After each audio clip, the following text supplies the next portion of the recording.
All right, guys, welcome to today's episode. I'm here with my new friend Mason.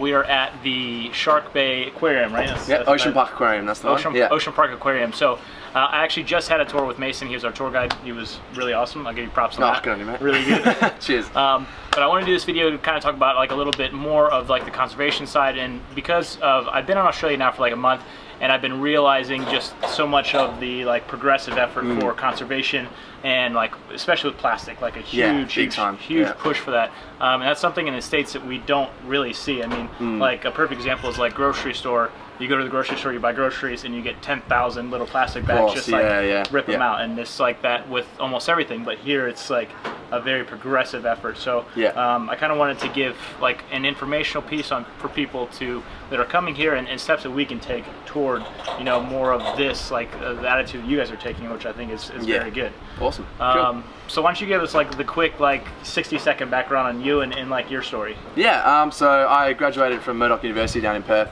with a double major in marine science and environmental science. Essentially, as soon as I finished, I went to Mexico for 6 months, did some marine research in my dive master course over there, came back and thought I'd get a job in the Northwest because I've always loved it up here. So I always had a passion for the ocean, which led to my study and that sort of thing. So, and now I think, believe in my tours, I sort of preach a message of conservation, how important it is that we look after our marine life, because right now is the time to act. Things are in a really bad state, and now we do still have time to change. It's not too far gone, which a lot of people tend to believe, and that's what I'm trying to get across to people in my tours, really, and just sort of open up the marine life. A lot of people that are scared of the ocean as well, so people will be scared. So by coming here, they're on land, they still get to see everything and learn, and they develop a passion for it too as well, I hope. Yeah. And do you think that's something like just like a conservation piece just here specifically in Australia, or if it's something like across the globe that we can like work toward, and it's like something that we can make happen and that we can work for? Yeah, absolutely, definitely. I mean, sort of on Instagram and all those sorts of social media platforms, if you start to follow the same thing, you see people more and more of these sort of profiles pop up every day. So awareness is happening, especially now that people can sort of talk long distances from country to country all across the world on social media, like exactly what you're doing now as well. So it helps to raise awareness in places that normally wouldn't get that, especially being Australia with a heavily coastal nation, with almost all of our population residing somewhere within sort of near the coastline. There's not a lot in the middle. So so everyone's really involved around the coastline and has a lot of sort of attachment to that as well. Yeah, nice. So like for someone like me, like a tourist coming from a different country or from like just a completely different world that we don't know like coastal life, and we don't know anything about this, what are some things that you commonly like see, like mistakes that we make or like efforts that we can make for helping conservation, not being like the terrible tourist where you're like, God damn, like this person, like the typical things that you see? I mean, it's hard. Like, I mean, now recently sort of the whole effort with plastics and all that sort of thing, and single-use plastics is a big problem. But yes, generally as tourists coming in and sort of buying reusable bags, taking reusable bags places, like a lot of people you see carrying plastic bags or using your single-use plastic bottles, things like that, instead of taking your own water bottles and that sort of thing. The main thing is just using that single-use plastic, because I'm buying plastic Coke bottles, water bottles, plastic straws, plastic bags, all those sorts of things that you use once and then end up throwing away. Is something that is now more and more people of, especially in the Australian way of life, being ingrained into using reusable things like the cloth bags, water bottles, all that sort of thing, paper straws even, or even metal straws and bamboo straws are becoming a big thing now too.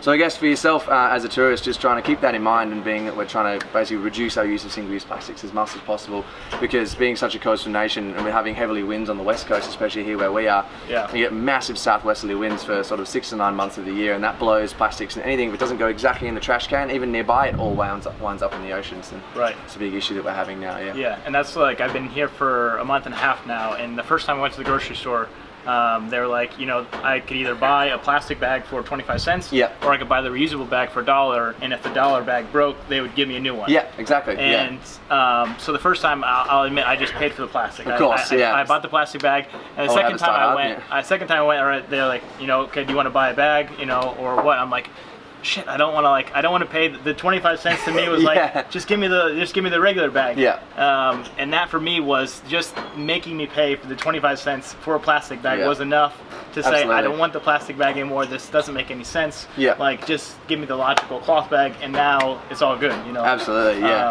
So I think that would be something that we could do that would be so simple, because in the States it's like, plastic, boom, boom, boom, just ripping out the plastic. Absolutely. bags. Well, that's still only relatively new. Like that only came in the last sort of 6 to 9 months. That plastic Oh. bag in WA. On the Okay. I think South Australia they had it for a while, but in WA it was only recently in the last 6 to 9 months they actually banned the really thin plastic bags. They're Yeah. not allowed to give them away for free anymore. So Yeah. they sell those big, thick, reusable ones, and Yeah. more people now are buying those cloth bags because the plastic Yeah. bags keep breaking, and just the cloth bags are just better. They hold Right. they hold a lot more, and they obviously you're not throwing them away, you're reusing them and that sort of thing. So it's relatively new, but it's definitely a step forward. Yeah, for well, sure. guys, well done, because it worked for me one trip, and I was buying. Good. So. That's the idea. Yeah. Yeah. So let's talk about like the negative things that like the negative attributes that are happening. I know we talked about it a little bit on the tour of the cycle, the bad cycle that happens of pollution or plastic or whatever it may be. Yeah.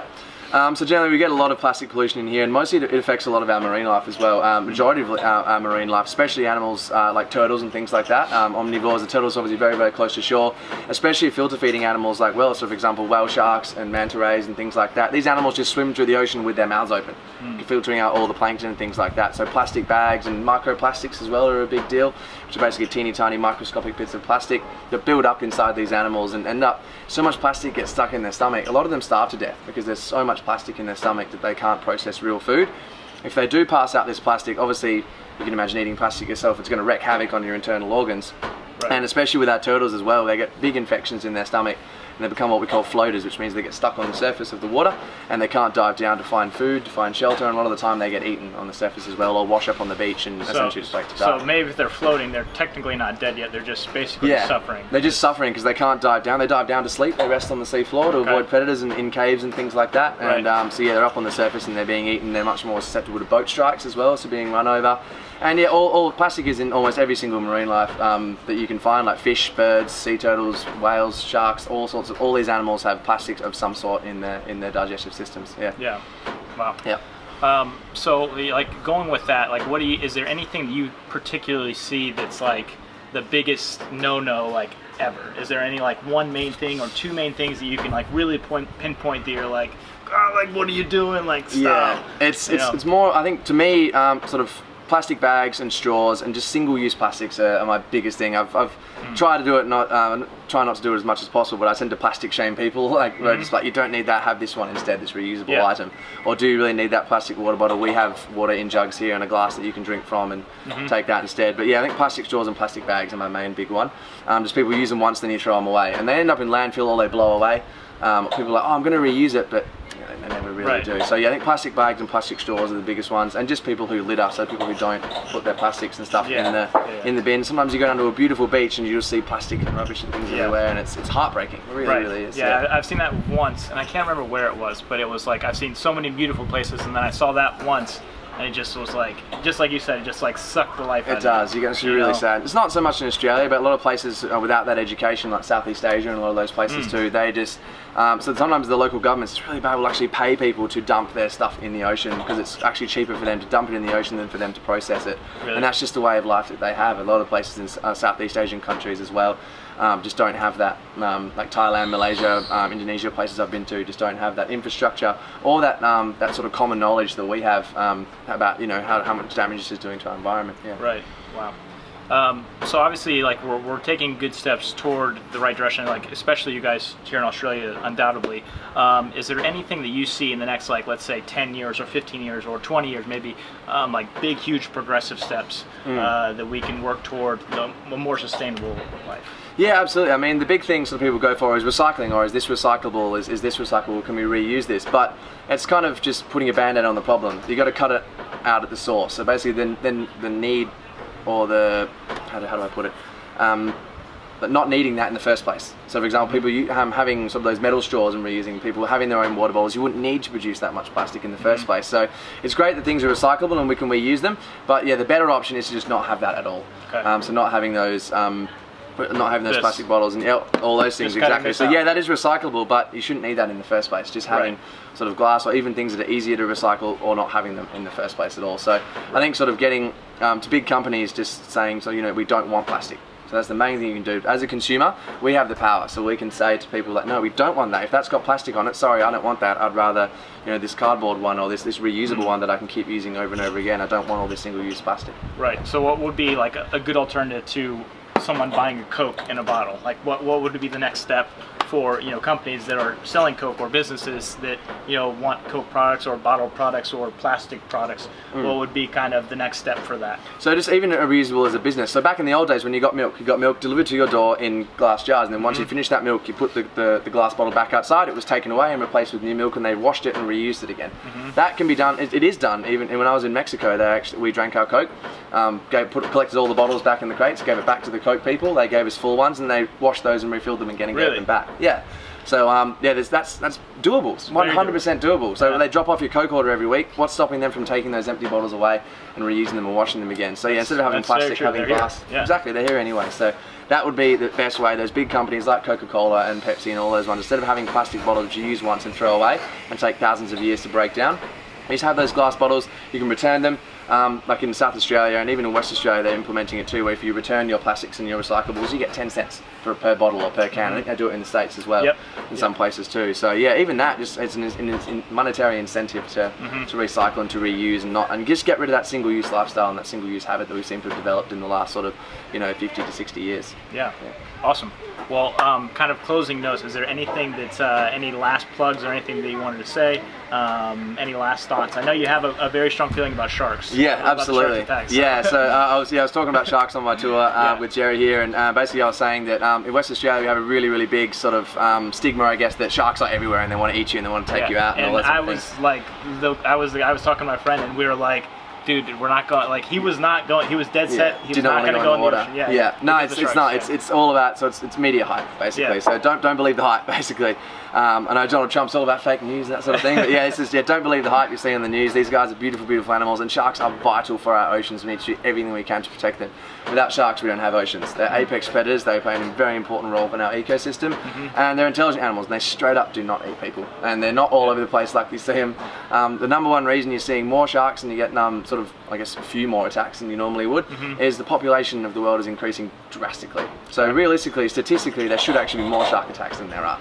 But these animals know that, you know, we're not there, we're not food, and we're taking them and removing them in the ocean of about 150 million a year on average. And if we keep that up, by the end of our lifetimes, there'll be no large sharks left in the ocean. That is step one to empty oceans, because you cannot have healthy oceans without sharks. It's just number one rule. Because you're saying the sharks clean the oceans. Absolutely, yeah. So they're the enforcers of natural selection. And as we know, natural selection is the main process of evolution. It's how species continue and they grow and they adapt. Right. So yeah, if we take the sharks away, obviously nothing's eating the sick fish, disease can spread. Nothing's keeping populations under control, so population levels will skyrocket. They'll eat all their food source. Everything goes out of whack.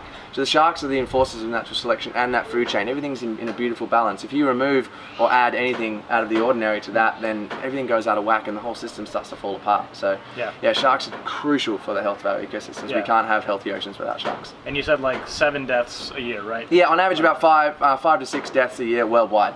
Yeah. Compare that to everything else. I think I read somewhere 93 people died taking selfies last year. So yeah, it's all you Instagrammers. Yeah, it's it. So and there's just astronomically more things that are more likely to hurt you than sharks. I think coconuts, vending machines, like car crashes, domestic dogs, jellyfish, all those sorts of things, cows, horses, all sorts of stuff is more likely to kill you. Still very unlikely, more likely to kill you than sharks are. So yeah, these guys get a really, really bad rap, and it's they're suffering for it. Yeah, big time. Yeah.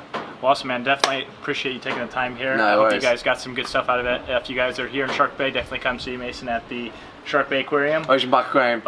In Shark Bay. Yeah, you got it. Park. It's the only one here, right? That's it. It's the only one here. We're the only ones. Yeah.